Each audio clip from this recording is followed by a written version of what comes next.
श्रावण मास महात्म्य का अध्याय 1।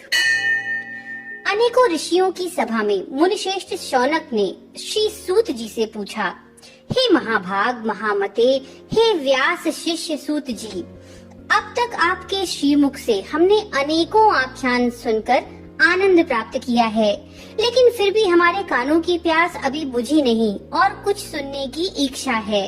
तुला राशि का सूर्य होने पर आपने कार्तिक मास का महात्म्य, मकर का सूर्य होने पर माघ मास का महात्म्य तथा मेष का सूर्य होने पर वैशाख मास का महात्म्य हमें सुनाया।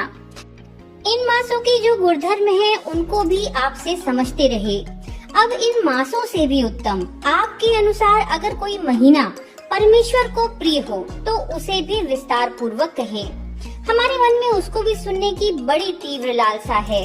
ये सुनकर सूत जी बड़े प्रेम भरे शब्दों से कहते हैं, आप सब मुनिगण ध्यान पूर्वक सुने, मुझे भी आपको सुनाने में आनंद प्राप्त होता है।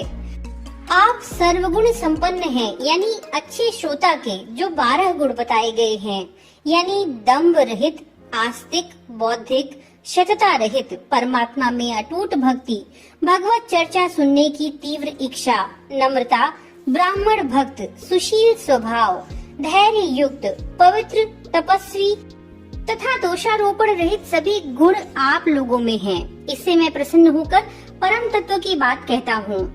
एक दिन धर्म को जानने की इच्छा से बुद्धिमान सनत कुमार ने परमेश्वर को दोनों हाथों से नमस्कार कर भक्ति पूर्वक पूछा, हे देवों के देव महादेव, अनेक योगियों के ध्येय चरण कमल, आपसे अनेक व्रत और धर्मों को सुना, लेकिन इस समय हमारे हृदय में एक ऐसे मास का महात्म्य श्रवण करने की अभिलाषा है जो 12 मासों में सर्वोत्तम, सभी को अत्यंत प्रसन्न करने वाला और जो सब कर्मों का सिद्ध प्रदाता हो।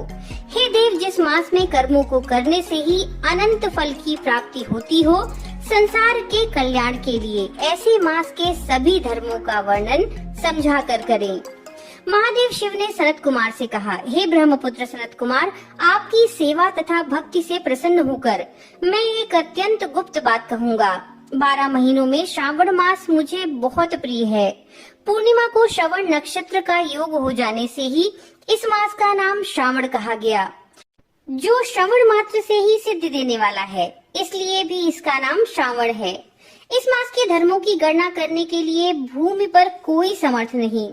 इसके संपूर्ण फलों को कहने के लिए ब्रह्मा जी हुए और जिस श्रावण मास के महात्म्य को देखने के लिए इंद्र हुए और जिसके फल को कहने के लिए भगवान अनंत ने 2 सहस्त्र जिह्वा